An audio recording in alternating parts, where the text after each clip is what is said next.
अस्सलाम वालेकुम तमाम देखने वालों को। आज मेरी ख्वाहिश थी कि मैं इस जगह के ऊपर आऊँ। ये मेरे घर के पास है।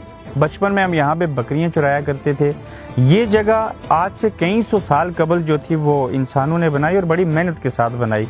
आज भी मैं जब बरतानिया से कई सालों के बाद वापस आया हूँ तो मेरा दिल किया कि मैं फैमिली और भतीजों के साथ, बच्चों के साथ यहाँ पे आऊँ और इसका विज़िट करूँ और आप लोगों को भी दिखाऊँ कि उस दौर के अंदर इंसान जब मकान नहीं होते थे, कच्चे भी नहीं होते थे, आज तो बड़ी बड़ी कोठियाँ, बड़े बड़े मालात, शहर आबाद हो गए, गाड़ियाँ आ गई, जहाज़ चल पड़े, सारी चीज़ें हुई। लेकिन ये वो जगह है जो मैं आपको दिखाऊंगा और इसकी हिस्ट्री बताऊंगा। यहाँ पे मैं एक लड़के को क्रेडिट देना चाहता हूँ, हमारे पहले पुराने सीनियर बड़े अच्छे साथी, जो मौजूदा एक डिपार्टमेंट पुलिस का जो है उसके अंदर इंस्पेक्टर है मेरे ख्याल से, खावर, जो कि कोटली के सबसे पुराने सहाफ़ी जो हैं शौकत नाज साहब, उनके सबजादे हैं। शौकत साहब को पिछले दिनों में मिला भी, उन्होंने इसके ऊपर एक रिपोर्ट की थी और मैं दाद देता हूँ जियो टेलीविज़न के ऊपर आई थी और आज मैं आपको इसके बारे में बताऊँगा। सबसे पहली बात यह है कि ये मुकम्मल पत्थर है और ऐसा पत्थर कि जो रेतला नहीं, इसको चंचल पत्थर कहते हैं हम अपनी ज़ुबान के अंदर। शायद पंजाबी सुनने वाले या पटवारी वालों को भी पता होगा।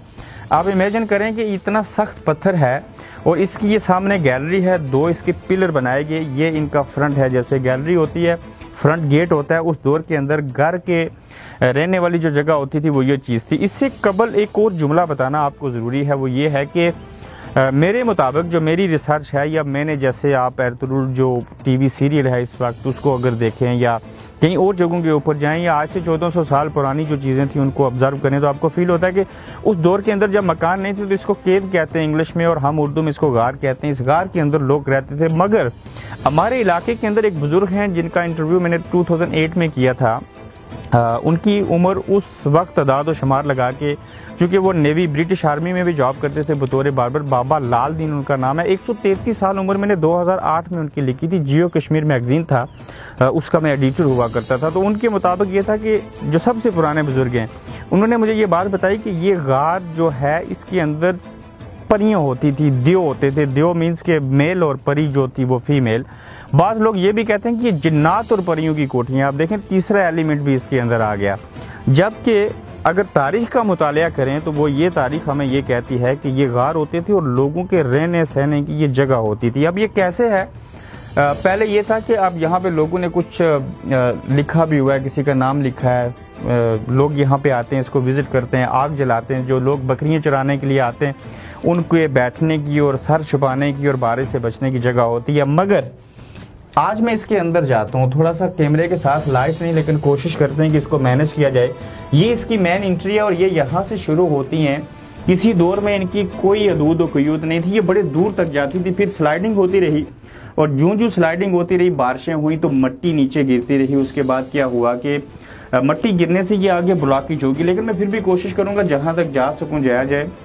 इसके अलावा जो गिद्दड़ हैं, बाकी जानवर जो जंगली हैं, वो भी यहाँ अंदर घुसे होते हैं। कई बार हमने बचपन में जब जाने की कोशिश की तो आगे से आवाज़ें आती थी और थोड़ा खौफ भी है। और इसके अंदर इतना अंधेरा हो जाता है कि अभी मैं एक छोटी सी लाइट लेके जाऊँगा, लेकिन जो आगे जाएंगे बिल्कुल डार्क हो जाएगा, अंधेरा होगा और हो सकता है कि आपकी लाइट भी काम ना करे। लेकिन आज कोशिश करते हैं, आपको दिखाते हैं कि ये कहाँ तक और कैसे बनी हुई है। आ जाए मेरे साथ। अच्छा, अंदर आए तो इसकी ऊंचाई इतनी है कि मैं यहाँ पे खड़ा नहीं हो सकता। अभी मैं बैठा हूँ, इसके ऊपर तकरीबन 4 या 5 इंच ऊंची जगह है और दाएं और बाएं काफ़ी जगह है और जैसे एक चारपाई होती है मर के यहाँ पे लग सकती है।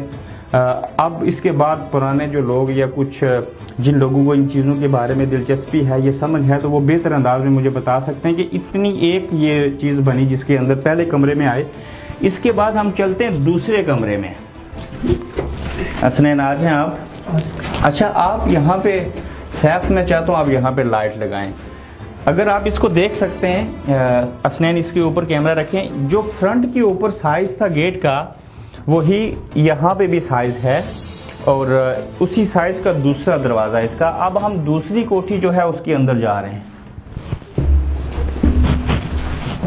अब मैं दूसरी कोठी के अंदर आ गया हूँ। देखें, बारिश होती रही, यहाँ पे अंदर पानी आता है और मुझे बिलावल की याद आ गई। वो कहते हैं ना, जब ज़्यादा बारिश होता है तो ज़्यादा पानी आता है। हर यहाँ पे भी कीचड़ है। तो इस कोठी का भी साइज जो दूसरी है उतना ही है। मुझे डर खौफ नहीं लग रहा, मेरे 2 भतीजे मेरे साथ हैं, सैफ और हसनैन। अब कोशिश करते हैं तीसरी में भी चलते हैं, बस अल्लाह करे आगे कोई खतरनाक चीज़ ना हो। आ जाए मेरे साथ। ये पत्थर पड़ा हुआ और यहाँ पे कोई बदबू भी नहीं है, स्मेल भी नहीं है उस तरह की। और मेरे ख्याल से इसके आगे मैं इसलिए नहीं जा सकता क्योंकि सामने काफ़ी सारी मिट्टी पड़ी है। अगर ये आपको दिखा सकें, दाएं तरफ भी है और सामने भी है और जगह बैठ की है। और मैंने आपको बताया था कि किसी दौर में ये कोठियाँ काफ़ी लंबी कतार में आगे तक जाती थी और अब स्लाइडिंग की वजह से ये जो है वो जगह नीचे बैठ गई। अब हम वापस चलते हैं और बाहर चल के इसके बारे में मज़ीद आपसे बात करते हैं। अंदर से बाहर आए तो सांस भी फूला होता है, थोड़ा सा भी डर लगता है आपको। और आगे स्लाइडिंग की वजह से नहीं जा सका, लेकिन मैंने जो महसूस किया वो यही है कि किसी दौर में लोग ही रहते थे।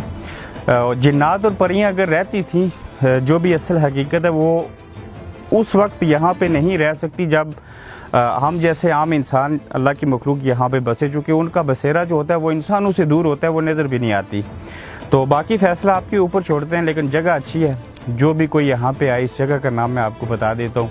आज़ाद कश्मीर डिवीज़न मीरपुर, डिस्ट्रिक्ट कोटली और तहसील चड़ोई और डमास कोटली 16 का इलाका है जहाँ पे ये जगह मौजूद है। और काफ़ी लोगों को अच्छी लगेगी अगर वो आएंगे।